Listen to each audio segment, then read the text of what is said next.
तो hello everyone, this is your mentor Damini. आप सभी का स्वागत है हमारे अपने channel agri entrance and BSc exam Adda 24/7 पे। तो आज होने वाला है हमारा फंडामेंटल्स ऑफ जेनेटिक्स का लेक्चर नंबर 9, जिसमें हम exceptions of Mendelian inheritance continue करने वाले हैं। ठीक है बच्चों, वीडियो शुरू करने से पहले अगर आपने अभी तक हमारे चैनल को सब्सक्राइब नहीं किया है तो हमारे चैनल को जरूर सब्सक्राइब करें और हाँ, इस वीडियो को भी जरूर लाइक करें और शेयर करें। चलो बच्चों, लास्ट क्लास में बच्चे हमने एक्सेप्शन ऑफ मेंडल कॉन्सेप्ट जाने थे, जिसमें मैंने आपको को डोमिनेंस और इनकम्प्लीट डोमिनेंस के बारे में बताया था। दो कॉन्सेप्ट के बारे में बच्चों हम पढ़ चुके थे। एक मैंने बोला था इनकम्प्लीट डोमिनेंस, दूसरा बोला था मैंने को डोमिनेंस। इन दो टर्म्स के बारे में हमने लास्ट टाइम जाना था। अब हम उसके आगे जानेंगे कि इसके अलावा कौन कौन से एक्सेप्शन आ जाते हैं, इसके अलावा कौन कौन से एक्सेप्शन आ जाते हैं। ठीक है बच्चों, चलो अब देखो, इसके बाद आ जाता है बच्चे मल्टीपल एलील, इसके बाद आ जाता है लीथल जीन, इसके बाद आ जाता है आपका लीथल जीन का कॉन्सेप्ट।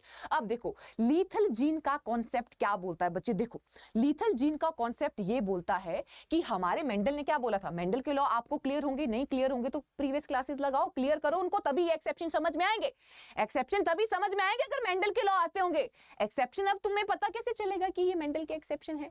अगर मेंडल द्वारा दिए गए एक्सपेरिमेंट पता होंगे तभी पता चलेगा ना, तभी पता चलेगा ना, तभी ना पता चलेगा ना तुम लोगों को। ठीक है, चलो लीथल जीन का कॉन्सेप्ट क्या कहता है, इससे पहले मैं आपको थोड़ा मेंडल के कॉन्सेप्ट पे ले जाती हूँ। मेंडल का कहना था कि मेंडल जी का ये कहना था बच्चे, जब हम दो इंडिविजुअल को क्रॉस करते हैं, कैपिटल टी स्मॉल टी को जब हम क्रॉस कर रहे थे बच्चे, हमारा आगे आया था कैपिटल टी स्मॉल टी, ये हमने बोला था। F1 जनरेशन हमारी ये आती थी। फिर मैंने आपको बोला था जब हमें F2 जनरेशन बनानी होती है, जब हमें F2 जनरेशन बनानी होती है तो हम इसकी सेल्फिंग कर देते हैं, इसको इसी के साथ ही क्रॉस कर देते हैं। यही बोलते थे हम, यही बोलते थे। उसके बाद हम बोलते थे कि आगे हम फिर पुन्नेट स्क्वायर बनाते थे इस तरीके से, जिसमें कैपिटल टी दो तरीके के गैमीट, मेल पेरेंट भी देता था, फीमेल पेरेंट भी देती थी।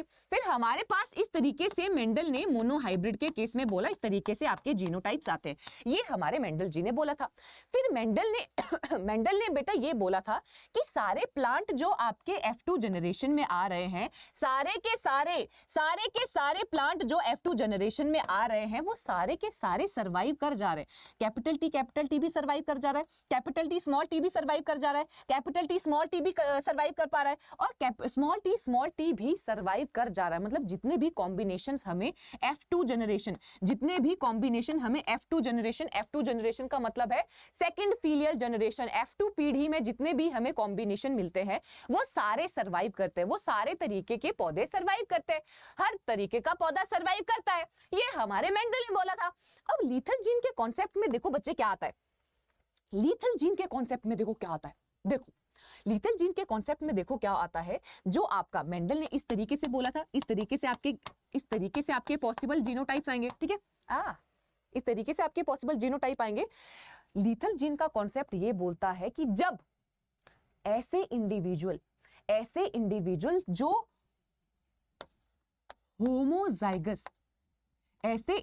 जो होमोजाइगस और रिसेसिव फॉर्म में होंगे।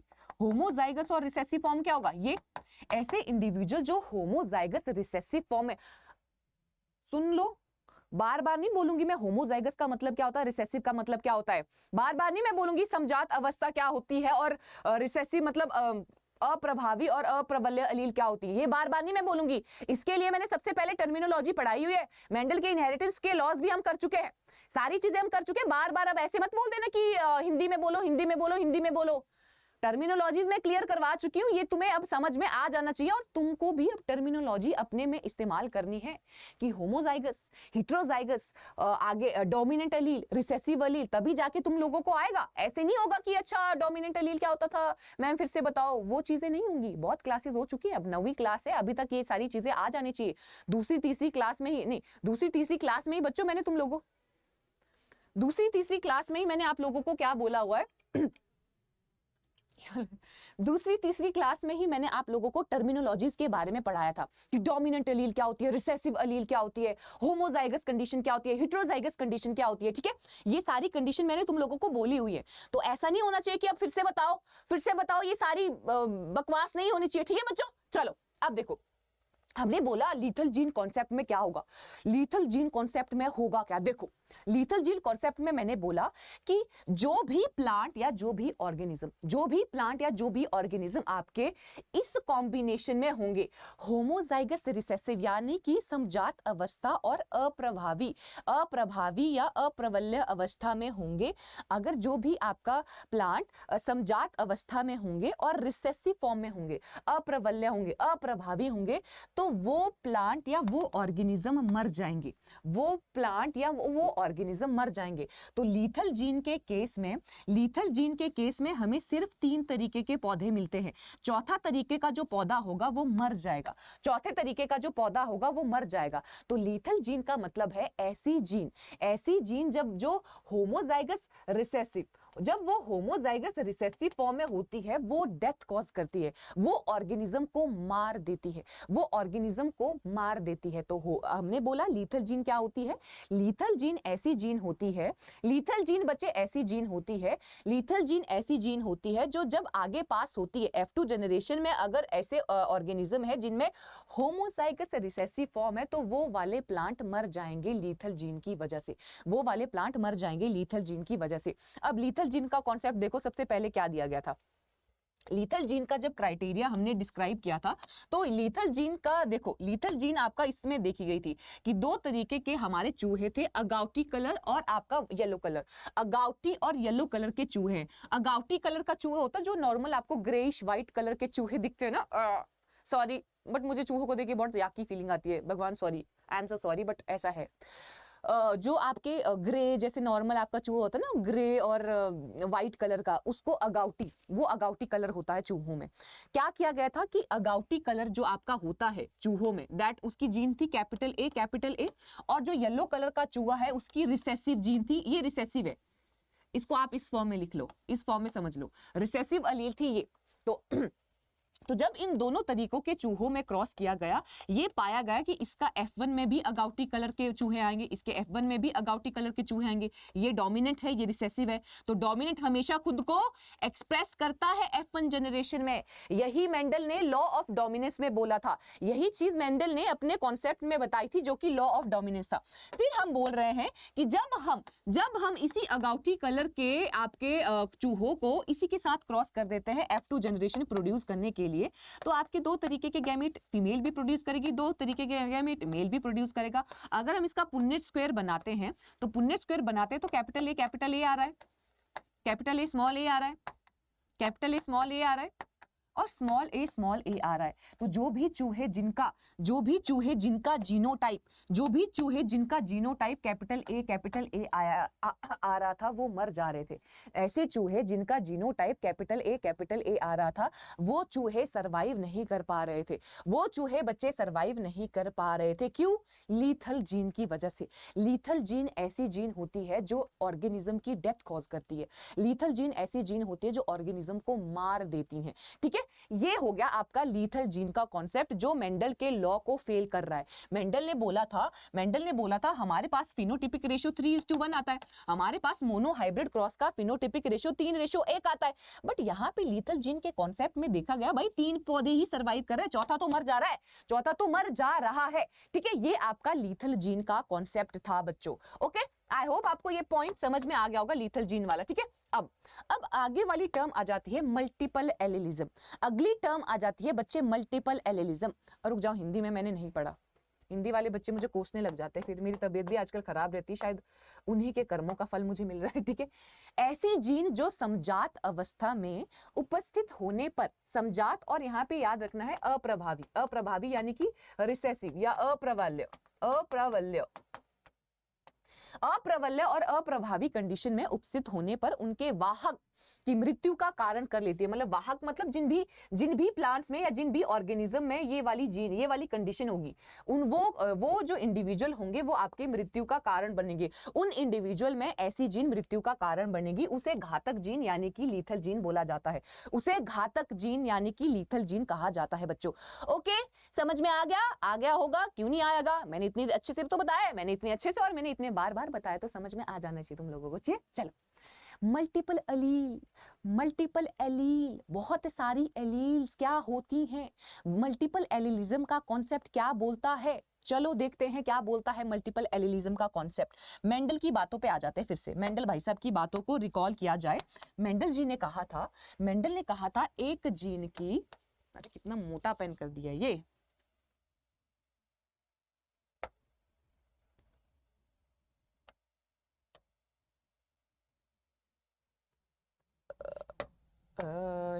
नहीं रुक जाओ, सॉरी, एक सेकंड रुकना बच्चों, ठीक है।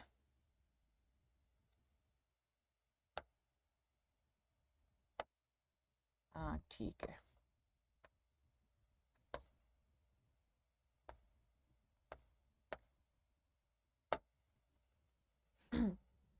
ओके चलो।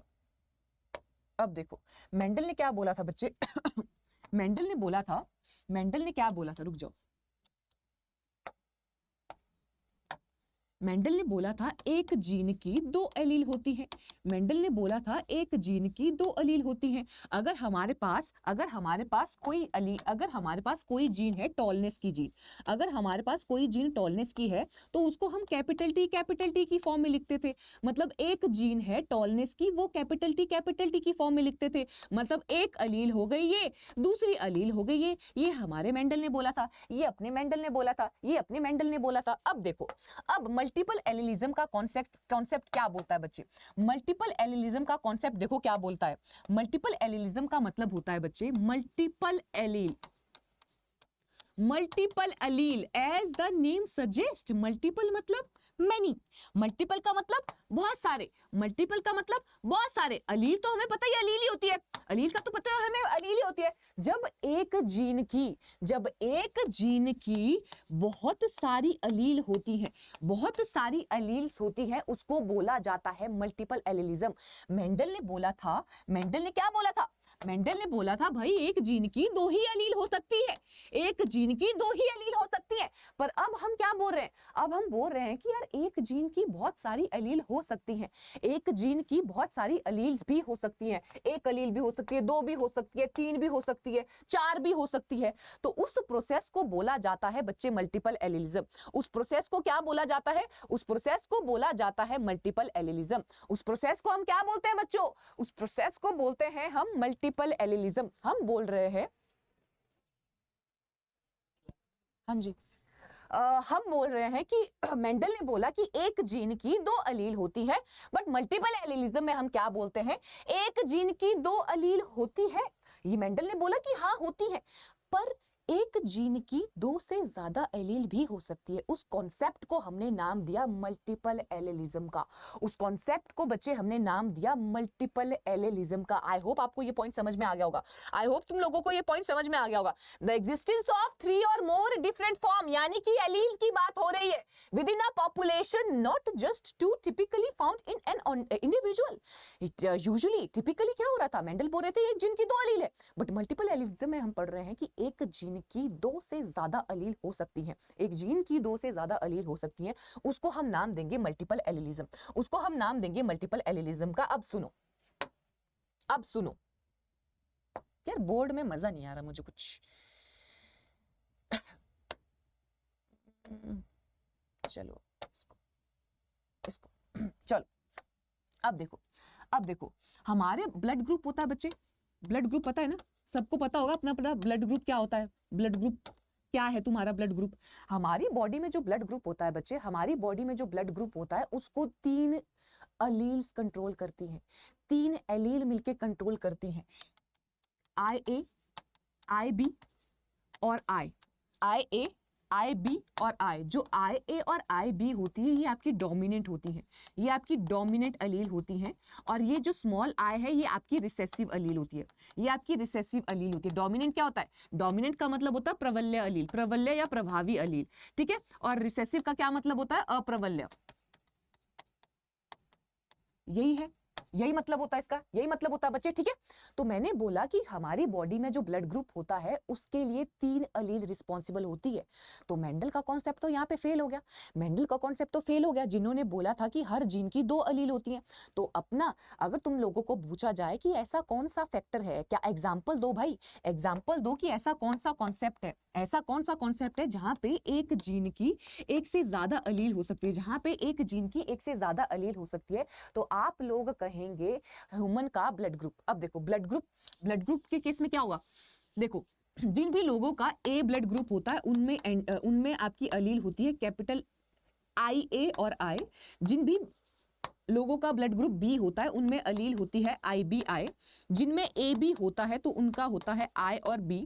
ये मैंने तुम लोगों को कोडोमिनेंस में पढ़ाया था, ये चीज मैंने तुम लोगों को कोडोमिनेंस में बताई थी। ये ब्लड ग्रुप वाला एग्जांपल आपका कोडोमिनेंस में भी आ जाता है, जहां पे मैंने तुम लोगों को बोला था कि देखो AB बनाने के लिए, AB ब्लड ग्रुप बनाने के लिए हमारी अलील IAB होगी, IB भी होगी।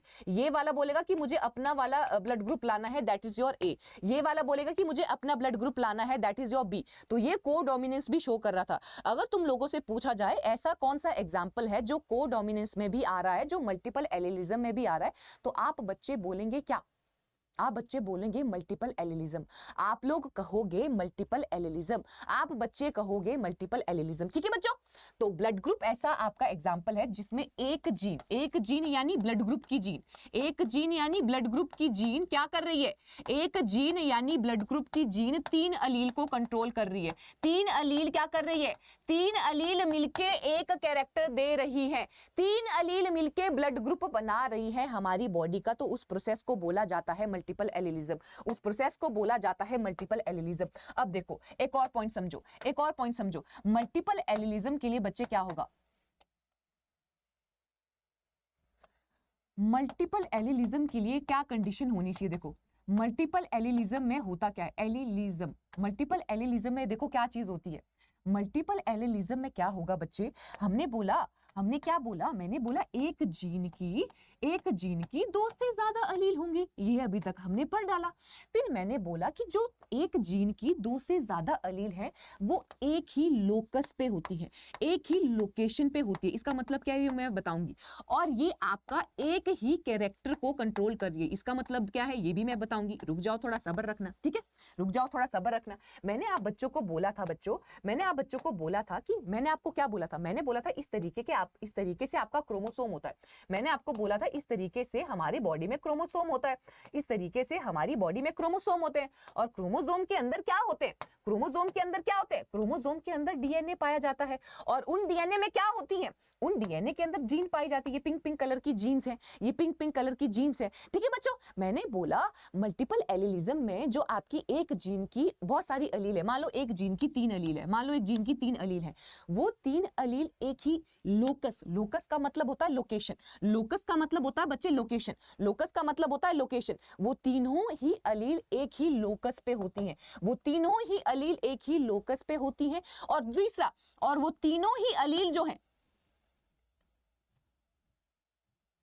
और वो तीनों ही अलील जो हैं बच्चे वो एक ही कैरेक्टर बना रही हैं जो कि है ब्लड ग्रुप, जो क्या है, जो कि है ब्लड ग्रुप, जो कि बच्चे क्या है, ब्लड ग्रुप है भाई, ब्लड ग्रुप है। मल्टीपल एलिलिज्म में 2 चीजें हमने पढ़ी, मल्टीपल एलिलिज्म में मैंने आपको 2 चीजें बोली। क्या 2 वो चीजें बोली, मैंने बोला कि जो जितनी भी अलील एक जीन की हैं वो एक ही जगह पे होंगी, वो एक ही जगह पे होंगी, और वो एक ही कैरेक्टर को, एक ही लक्षण को, एक ही गुण को कंट्रोल करती हैं, जो कि है हमारा ब्लड ग्रुप का।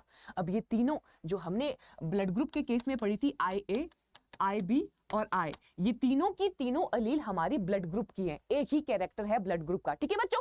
आई होप इतनी चीज समझ में आ गई होगी, ठीक है, आ तो जानी चाहिए यार। The existence of 3 or more different forms of a gene within a population, not just 2 typically found in an organism। जब किसी जनसंख्या में किसी एक जीन के 3 या उससे अधिक अलील पाए जाते हैं, ना कि केवल 2 एक ही व्यक्ति में होते हैं, जो आपके अनेक अलील कहलाए जाते हैं। अनेक अलील कहलाए जाते हैं मतलब मल्टीपल अलील कहलाए जाते हैं। क्या कहलाए जाते हैं, मल्टीपल अलील कहलाए जाते हैं, ठीक है। आई होप इतनी चीजें समझ में आ गई होंगी बच्चे। चलो अब इसमें एग्जांपल देखो, फर कलर इन रैबिट। रैबिट के केस में जो बाहर कलर होता है, हमें दिखते हैं व्हाइट रैबिट, हमें दिखते हैं थोड़े ब्राउनिश रैबिट, उनको उनका फर बोला जाता है। तो जो फर कलर होता है रैबिट में, उसको उसमें भी मल्टीपल एलिलिज्म होता है, उसमें भी 2 से ज्यादा जीन उसके फर के कलर को कंट्रोल कर रही है। दूसरा हमने बोला ABO blood group. ABO blood group में 3 एलील्स मिलके हमारा ब्लड ग्रुप बनाती हैं। तीसरा आ जाता है विंग टाइप इन ड्रोसोफिला और आई कलर इन ड्रोसोफिला। ड्रोसोफिला का पंखों का कलर और ड्रोसोफिला की आंखों का कलर जो है वो आपका क्या कर रहा है, 2 से ज्यादा जीन्स उसको कंट्रोल कर रही है। उदाहरण के तौर पे खरगोश के फर यानी कि बालों का रंग, मनुष्य में एबीओ रक्त समूह, ड्रोसोफिला में पंख का कलर और आंखों का कलर, सारे ही आपके मल्टीपल एलिलिज्म के एग्जाम्पल आ जाते हैं। सारे ही आपके मल्टीपल एलिलिज्म के एग्जाम्पल आ जाते हैं। आगे एक टर्म पढ़ेंगे, उसके बाद मैं आपको एक चीज का डिफरेंस बताऊंगी, क्योंकि यहाँ पे बच्चे बहुत कंफ्यूज होते हैं। नेक्स्ट एक्सेप्शन जो है मेंडेलियन इनहेरिटेंस का, या जिसको हम बोल रहे थे पोस्ट मेंडेलियन हेरिडिटी। हम पढ़ रहे हैं क्या टॉपिक, भूलना नहीं है टॉपिक हम क्या पढ़ रहे हैं, पता चला पढ़ रहे हैं बट टॉपिक है क्या। एग्जाम में आया कि पोस्ट मेंडेलियन हेरिडिटी बताओ, बंदे मतलब लोग कंफ्यूज, आप लोग खज्जल, खज्जल इन द सेंस, खज्जल मतलब होता पज्जल। हमारे वहां पे खज्जल, हमारे वहां पे खज्जल शब्द बहुत यूज होता है कि कंफ्यूज हो गए, कंफ्यूज हो गए को खज्जल बोला जाता है, कि बंदे खज्जल हो गए, कि हम कंफ्यूज हो गए। ठीक है, तो प्लियोट्रॉपी जो ये सारे प्रोसेसेस हम पढ़ रहे हैं वो आपका पोस्ट मेंडेलियन हेरिडिटी आएगा, या हम उसको बोलेंगे एक्सेप्शंस ऑफ मेंडल। मेंडल के कॉन्सेप्ट के लिए कौन से, मेंडल के कॉन्सेप्ट में कौन सा एक्सेप्शंस है, ये आपके सारे वो चीजें आ जाएंगी। ये सारे आपके जो कॉन्सेप्ट हम पढ़ रहे हैं वो एक्सेप्शंस है मेंडल के लॉ के, या हम इसको बोलेंगे पोस्ट मेंडेलियन हेरिडिटी, मतलब मेंडेलियन इनहेरिटेंस। जो मेंडल ने लॉ दिए थे उसके बाद कौन कौन से कॉन्सेप्ट डिस्कवर किए गए थे। ठीक है बच्चों, चलो अब आगे क्या है, आगे क्या है, आगे देखते हैं क्या है जी। ठीक है, प्लियोट्रॉपी।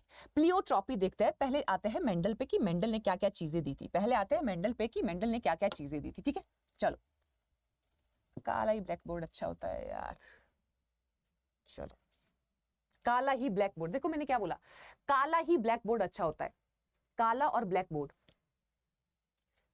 दिमाग सरक गए। चलो अब देखो, मैंने बोला आ जाते हैं फिर से मेंडल की बात पे, आ जाते हैं फिर से मेंडल की बात पे कि क्यों ये सारी चीजें मेंडल के एक्सेप्शन है, क्यों ये सारी की सारी चीजें मेंडल के एक्सेप्शन में हम जान रहे हैं। ठीक है, मेंडल ने क्या बोला, मेंडल ने बोला एक जीन है, एक जीन है वो एक कैरेक्टर बनाती है, एक जीन है वो एक कैरेक्टर बनाती है। इसका क्या मतलब हुआ, क्या समझे तुम लोग, समझे क्या, ये पता होनी चाहिए तुमको, ये मैं बता चुकी हूँ, ये मैं पढ़ा चुकी हूँ, ये चीज पता होनी चाहिए। ठीक है, चलो मेंडल भाई साहब ने बोला कि एक जीन एक कैरेक्टर को कंट्रोल कर रही है, यानी कि अगर मेरी बॉडी में एक जीन है वो मेरी बॉडी का एक गुण ही बनाएगी, वो मेरी बॉडी का एक गुण ही कंट्रोल कर रही है। अगर मान लो मेरी बॉडी में मेरी आंख है, ऑब्वियसली है, मेरी आंख है, मेरी आंखों के कलर के लिए मेरे शरीर में सिर्फ एक ही जीन है, मेरे आंखों के कलर के लिए मेरी बॉडी में सिर्फ एक ही जीन्स है, तो उसको बोला, वो कॉन्सेप्ट आपका किसने दिया था, ये कॉन्सेप्ट आपका मेंडल ने दिया था, ये कॉन्सेप्ट तुम लोगों का मेंडल ने दिया था कि हमारी बॉडी में एक कैरेक्टर के लिए, एक लक्षण के लिए या एक गुण के लिए सिर्फ एक ही जीन पाई जाती है।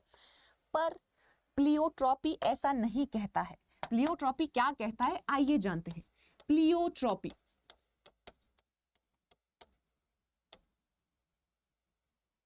प्लियोट्रॉपी क्या बोल रहा है, आइए जानते हैं। प्लियोट्रॉपी का मतलब है बच्चे, प्लियोट्रॉपी क्या बोल रहा है, देखो प्लियोट्रॉपी का मतलब है कि जब एक जीन एक कैरेक्टर नहीं, जब एक जीन बहुत सारे कैरेक्टर कंट्रोल कर रही है, जब एक जीन बहुत सारे कैरेक्टर कंट्रोल कर रही है, तो उस कॉन्सेप्ट को बोला जाता है प्लियोट्रॉपी, उस कॉन्सेप्ट को बोला जाता है प्लियोट्रॉपी। जब एक जीन एक से ज्यादा कैरेक्टर कंट्रोल करती है, उस कॉन्सेप्ट को बोला जाता है प्लियोट्रॉपी। अब इसका क्या मतलब हुआ, अब इसका क्या मतलब हुआ, इसका मतलब बच्चे ये हुआ, मेरी बॉडी में एक जीन है, मान लो मेरी बॉडी में एक जीन है, मान लो, मान लेते हैं यार, मान लेते हैं, मान लीजिए, ठीक है, मान लेते हैं, ओके, मान लो मेरी बॉडी में एक जीन है कैपिटल बी, कैपिटल बी, मान लो मेरी बॉडी में एक जीन है कैपिटल बी, कैपिटल बी, और वो कैपिटल बी, कैपिटल बी मेरी बॉडी में मेरे बालों को कलर भी दे रहा है, मेरे बालों को काला भी कर रहा है, मेरी आंखों को भी काला कर रहा है,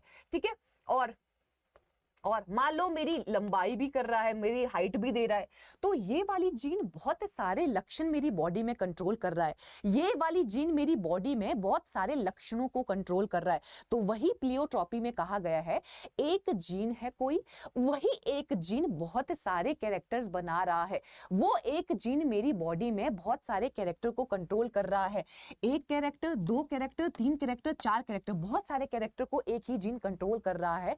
तो उस सिचुएशन, उस कंडीशन को बोला जाता है बच्चे प्लियोट्रॉपी। उस कंडीशन, उस सिचुएशन को बोला जाता है प्लियोट्रॉपी। प्लियोट्रॉपी, आई होप आपको समझ में आ गया होगा। एग्जांपल से फिर समझते हैं। The effect of single gene, एक ही जीन का प्रभाव, एक ही जीन का प्रभाव बहुत सारे कैरेक्टर पर, बहुत सारे कैरेक्टर पर, बहुत सारे कैरेक्टर पर एक ही जीन का प्रभाव जो है वो आपका प्लियोट्रॉपी कहलाता है। एक ही जीन का प्रभाव यदि एक से अधिक गुणों या लक्षणों पर पड़ता है तो इसे बोला जाता है प्लियोट्रॉपी, तो इसको बोला जाता है प्लियोट्रॉपी। एग्जांपल देखते हैं। ड्रोसोफिला में एक अलील होती है या एक जीन होती है जो उसमें, जो उसकी आंखों के कलर को व्हाइट कर रहा है, जो उसके स्पर्माथिका को शेप दे रहा है, और जो उसमें फेकंडिटी यानी कि फर्टिलिटी भी कंट्रोल कर रहा है। फेकंडिटी यानी कि फर्टिलिटी भी कंट्रोल कर रहा है। ड्रोसोफिला में श्वेत नेत्र के लिए एक अलील ना केवल आंखों के कलर को बल्कि स्पर्माथिका के आकार को या प्रजनन क्षमता, फेकंडिटी का मतलब होता है प्रजनन क्षमता, या हम बोल सकते हैं फर्टिलिटी, या हम बस बोल सकते हैं फर्टिलिटी को भी कंट्रोल कर रहा है। एक ही जीन तीन तीन चीजें कंट्रोल कर रहा है, तो उस कंडीशन को बच्चे हम बोलते हैं प्लियोट्रॉपी। उस कंडीशन को हम बोलते हैं प्लियोट्रॉपी। अब देखो, तीन चीजें हमने पढ़ी।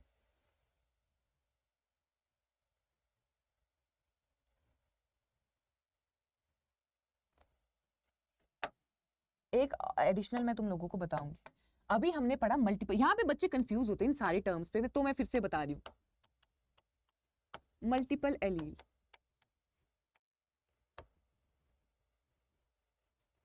फिर हमने बोला प्लियोट्रॉपी,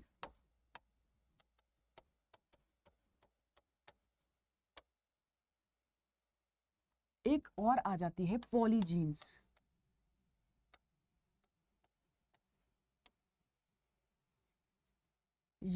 ये सारी चीजें जो है वो मेंडल के एक्सेप्शन से, ये सारी चीजें मेंडल के एक्सेप्शन में बच्चे आ जाती हैं।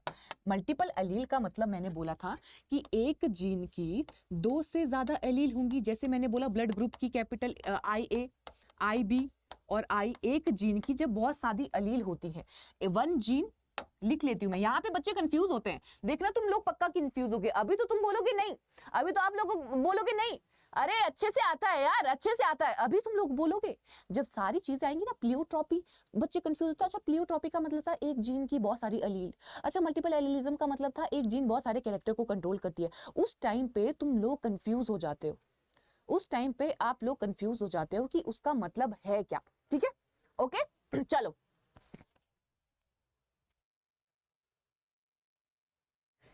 ओके चलो, अब देखो प्लियोट्रॉपी का मतलब मैंने क्या बोला तुम लोगों को। मैंने प्लियोट्रॉपी का मतलब आप बच्चों को बोला। अच्छा, यहाँ पे मैं डेफिनेशन लिखने वाली थी, सॉरी। डिस्ट्रैक्शंस इतने हैं, बाहर से कोई आ जाता है पढ़ाते पढ़ाते, ऐसा नहीं कि बंदा पढ़ा रहा है कि पढ़ाने दो, नहीं ऐसा है। ये क्या हो रहा है, ये क्या, भाई पढ़ा रही हूँ मैं स्टूडियो में यार, और क्या कर रही हूँ मैं। बोलते आप सोच में क्यों पड़े हुए थे, मैंने कुछ बोला था शायद। पढ़ाते पढ़ाते नहीं पता चलता है यार तुम्हारे एक्सप्रेशन कहाँ जाते हैं, पढ़ाते पढ़ाते नहीं पता चलता यार, क्या करूं मैं, नहीं पता चलता यार मुझे। ठीक है चलो, अब देखो प्लियोट्रॉपी में हम क्या बोल रहे हैं बच्चों। कहाँ थे हम, हाँ, मल्टीपल एलील में मैंने बोला व्हेन, ज्यादा पतला हो गया क्या,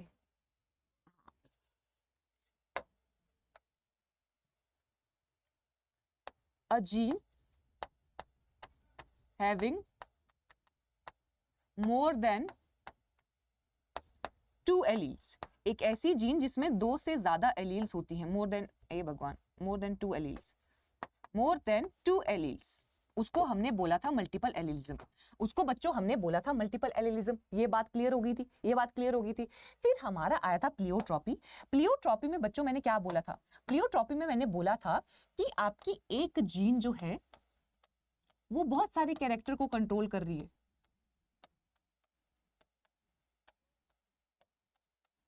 ये बोला था, वन जीन कंट्रोलिंग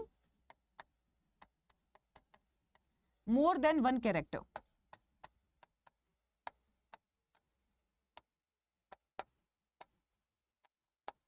ये हमने क्या बोला था, प्लियोट्रॉपी में बोला था। अब आगे आगे पॉलीजीन क्या होती है। अब देखो पॉलीजीन का मतलब क्या होता है। पॉलीजीन का मतलब होता है एक जीन, दो जीन, मैनी। पॉली का मतलब होता है मैनी, तीन जीन, यार एक जीन, दो जीन, तीन जीन एक ही कैरेक्टर बना रही हैं, एक ही कैरेक्टर। देखो डिफरेंस, देखो कितना माइन्यूट डिफरेंस है। डिफरेंस देखो कितना माइन्यूट है।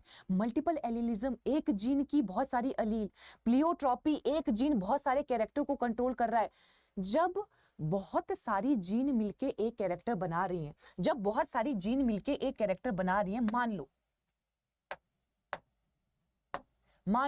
मेरी बॉडी में इतनी ये जीन है, ये मेरी बॉडी में जीन है, ये मेरी बॉडी में इतनी सारी जीन है। जब ये सारी जीन एक ही कैरेक्टर बना रही है, एक ही लक्षण को कंट्रोल कर रही है, जो है मेरी हाइट, तो इसको बोला जाएगा बच्चे पॉलीजीन्स। तो इसको बोला जाएगा पॉलीजीन्स। तो इसको बोला जाएगा क्या, इसको बोला जाएगा पॉलीजीन्स। तो इस कॉन्सेप्ट को बोला जाएगा polygenes. One character is controlled by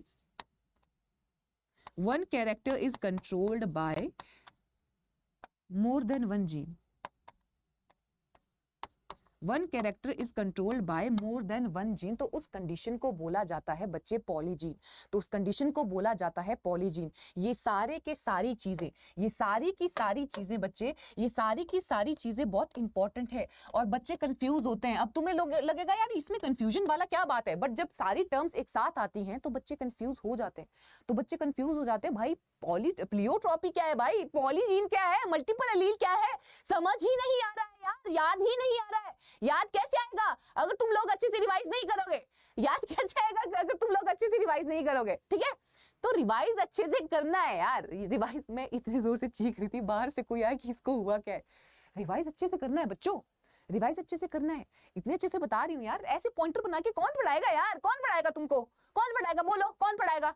जवाब दो, कमेंट सेक्शन में जवाब देना। मुझे जवाब चाहिए। तुम्हारे जवाब आना बंद हो चुके हैं अब, ठीक है। चलो ओके, हो गया, प्लियोट्रॉपी हुआ, हो गया। अब आता है लिंकेज। टाइम क्या हो रखा है, ठीक है। लिंकेज बहुत बड़ा टॉपिक है क्योंकि मैटरनल इनहेरिटेंस पढ़ा दूं। मैटरनल इनहेरिटेंस जानते हैं, लिंकेज हम अगली क्लास में पढ़ लेंगे, ठीक है। चलो अब देखो क्या होता है बच्चे, अब देखो क्या होता है। अब मेंडल की बात को फिर से याद करते हैं। हम मेंडल के एक्सेप्शन पढ़ रहे हैं, तो हम मेंडल की बातों को अच्छे से जानेंगे। हम मेंडल की बातों को अच्छे से जानेंगे। भाई मेंडल ने क्या क्या चीजें बोली हैं, भाई मेंडल ने क्या क्या चीजें बोली हैं, ठीक है। चलो अब देखो मेंडल ने क्या बोला था। अब उससे पहले तुम लोगों को दो तरीके के क्रॉसेस पता होने चाहिए। डायरेक्ट क्रॉस क्या होता है, साइटोप्लाज्मिक इनहेरिटेंस तुम्हारे सिलेबस में एक्स्ट्रा टॉपिक है, तो मैं यहीं पे कवर कर दूंगी उसको। और रेसिप्रोकल,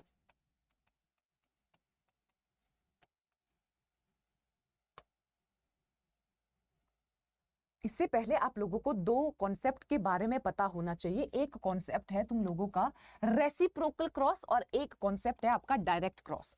क्रॉस को बोला जाता है संकरण, हाँ संकरण बोला जाता है, ठीक है। अब देखो डायरेक्ट क्रॉस का मतलब होता है कि जब मेरे पास दो पेरेंट है, एक पेरेंट ए पेरेंट है और एक पेरेंट है बी पेरेंट, जब इन दोनों पेरेंट का संकरण किया जाता है, क्रॉस किया जाता है, उसको बोला जाता है डायरेक्ट क्रॉस। उसको बोला जाता है बच्चे डायरेक्ट क्रॉस। उसको क्या बोला जाता है, उसको बोला जाता है डायरेक्ट क्रॉस। और जब इन दोनों, अब देखो जब भी हम संकरण करते हैं, जब भी हम क्रॉस करते हैं बच्चे, जब भी हम क्रॉस करते हैं तो पहले हम फीमेल पेरेंट को लिखते हैं और दूसरा हम मेल पेरेंट को लिखते हैं। फीमेल पेरेंट को सबसे पहले लिखा जाता है, फीमेल पेरेंट को सबसे पहले लिखा जाता है, ठीक है। अब रेसिप्रोकल क्रॉस का मतलब होता है, रेसिप्रोकल क्रॉस का मतलब होता है जो हमने डायरेक्ट क्रॉस किया, ए को बी के साथ क्रॉस किया, उसको उल्टा कर दो। अब यहां पे बी पेरेंट को फीमेल बना दो, ए पेरेंट को मेल बना दो, बी को फीमेल बना दो, ए को बना दो मेल। तो बी पेरेंट जो आपका मेल था पहले, उसको हमने फीमेल बना दिया, क्रॉसेस को चेंज कर दिया, पेरेंट्स को चेंज कर दिया, क्या कर दिया, पेरेंट्स को चेंज कर दिया। तो डायरेक्ट क्रॉस का मतलब हम बोल रहे हैं बच्चे, डायरेक्ट क्रॉस में मैं तुम लोगों को बोल रही हूँ, डायरेक्ट क्रॉस का मतलब होता है जब मैं ए को बी के साथ क्रॉस करूंगी। जब मैं ए को बी के साथ, एक इंडिविजुअल है ए जो फीमेल है, एक इंडिविजुअल है बी जो मेल है, जब मैं ए को बी के साथ क्रॉस करूंगी उसको बोला मैंने सीधा सीधा सीधा क्रॉस है, डायरेक्ट संकरण है। रेसिप्रोकल का मतलब होता है जो डायरेक्ट में हमने पेरेंट यूज किए उसको उल्टा कर दो, उसको उल्टा कर दो, उसको उल्टा कर दो। अगर ए को मैंने as a female parent use किया, अगर मैंने ए को फीमेल पेरेंट की तरह इस्तेमाल किया है तो मुझे यहाँ पे ए को मेल की तरह इस्तेमाल करना है। अगर यहाँ पे मैंने बी को मेल की तरह इस्तेमाल किया तो मैंने रेसिप्रोकल क्रॉसेस में बी को फीमेल की तरह इस्तेमाल करना है।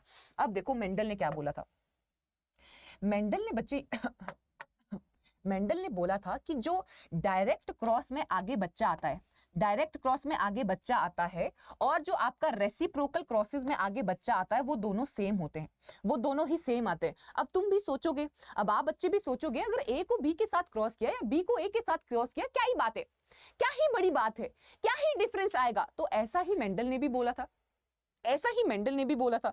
बट ऐसा हर टाइम हर वक्त नहीं हो सकता है बच्चे, ऐसा हर टाइम हर वक्त नहीं हो सकता है। अब ऐसा क्यों, अब ऐसा क्यों नहीं हो सकता ये भी जानते हैं, अब ऐसा क्यों नहीं हो सकता ये भी जानते हैं, ठीक है। चलो अब देखो इतनी बात समझ में आ गई होगी बच्चे, डायरेक्ट क्रॉस क्या होते हैं, रेसिप्रोकल क्रॉसेस क्या होते हैं। अब देखो थोड़ा और जानते हैं, मेंडल ने क्या बोला था,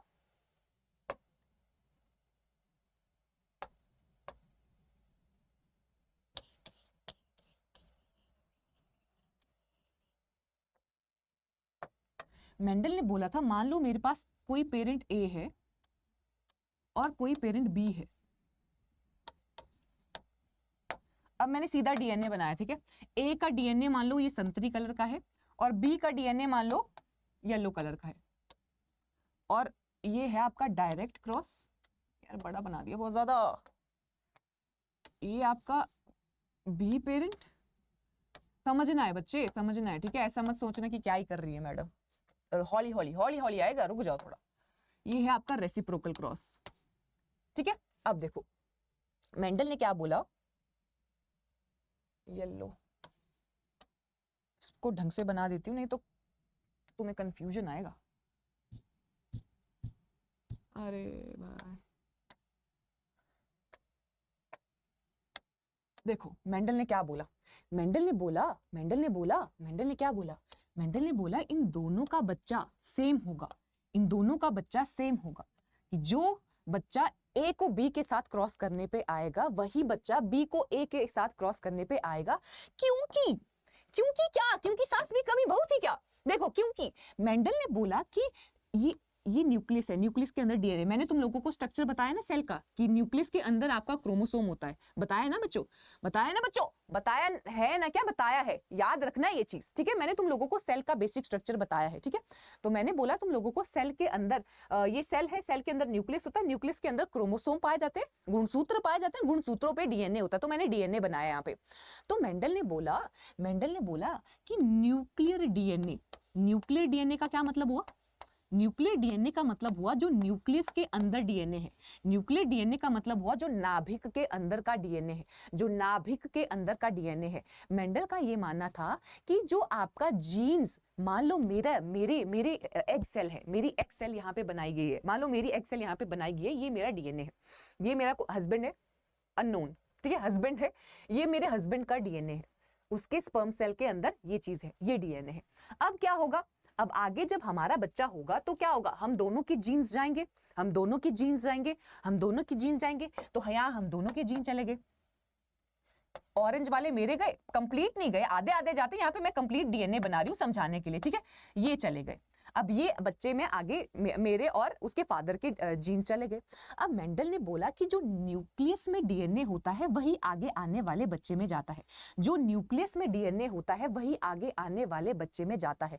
तो अगर यहाँ पे देखो, यहाँ पे भी आपका क्या है, बी पेरेंट का येलो डीएनए होगा, इसका ऑरेंज डीएनए होगा, यहाँ पे भी क्या होगा, यहाँ पे भी आगे आने वाले बच्चे का डीएनए येलो होगा और क्या होगा, ऑरेंज होगा, ठीक है। तो मतलब मेंडल ने बोला यार न्यूक्लियस का वाला डीएनए, जो नाभिक का डीएनए होता है, वही आगे आने वाले बच्चे में जाएगा। अगर यहाँ पे नाभिक का डीएनए येलो और ऑरेंज है तो आगे आने वाले बच्चे में येलो और ऑरेंज होगा। चाहे तुम ए को बी के साथ क्रॉस करो, चाहे तुम बी को ए के साथ क्रॉस करो, जाएंगे तो येलो और ऑरेंज ही डीएनए आगे, ऑरेंज और येलो डीएनए ही आगे जाएगा ना। तो ऑरेंज और येलो डीएनए अगर आगे जाएगा तो बच्चे तो सेम ही आएंगे। देखो इसमें भी ऑरेंज और येलो है, इसमें भी ऑरेंज और येलो है। तो ये मेंडल ने बोला कि तुम चाहे ए को बी के साथ क्रॉस करो या बी को ए के साथ क्रॉस करो, तो बच्चा तो आगे सेम ही आएगा, बच्चे में आगे जीन्स तो सेम ही जाएंगे। तो मेंडल का ये मानना था, मेंडल का ये मानना था। पर ऐसा हर बार नहीं होता है बच्चे, ऐसा हर बार नहीं होता है। अब क्यों नहीं होता ये भी देखो।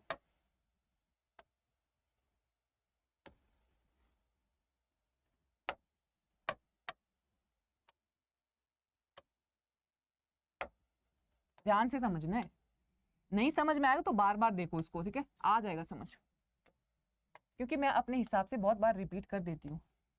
ये मान लो इसके अंदर आपका ऑरेंज डीएनए है, ठीक है, ये आपका ए पेरेंट है, ए बी, यहाँ पे बी ए का ऑरेंज डीएनए था, ए का ऑरेंज डीएनए बना दिया, ठीक है जी। अब इसका पिंक नहीं, पिंक नहीं, पिंक तो है, इसका बना देते हैं हरा डीएनए। बी का हरा डीएनए है तो बी का हरा डीएनए है, ठीक है। अब देखो, अब देखो, अब देखो, आते हैं ट्विस्ट पे, आते हैं बच्चे, ट्विस्ट पे आते हैं, ठीक है। चलो, अब मेंडल ने बोला कि न्यूक्लियस का जो आपका नाभिक के अंदर का जीन होता है या डीएनए होता है, वही आगे आने वाले बच्चे में जाता है। पर साइटोप्लाज्म में मैंने बोला था ये वाला पोर्शन आपका साइटोप्लाज्म होता है, जिसमें अलग अलग ऑर्गेनेली पाई जाती हैं। साइटोप्लाज्म में आपने नाम सुना होगा माइटोकॉन्ड्रिया का, आपने नाम सुना होगा बच्चे माइटोकॉन्ड्रिया का।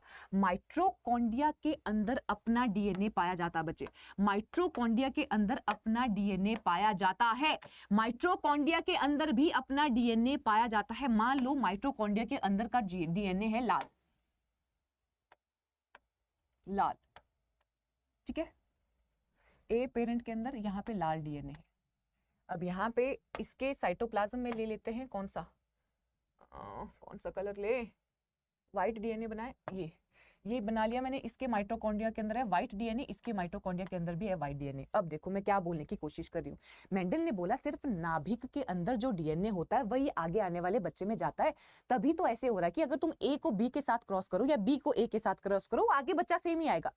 पर एक साइंटिस्ट थे कार्ल कॉरेन, एक साइंटिस्ट थे कार्ल कॉरेन, उन्होंने बोला भाई ऐसा जरूरी नहीं है कि जो आगे जीन, जो आगे मेरे आने वाले बच्चे में जीन जाएंगी वो मेरे नाभिक के डीएनए से जाएंगी, वो मेरे साइटोप्लाज्म में पड़े हुए डीएनए से भी जा सकती हैं।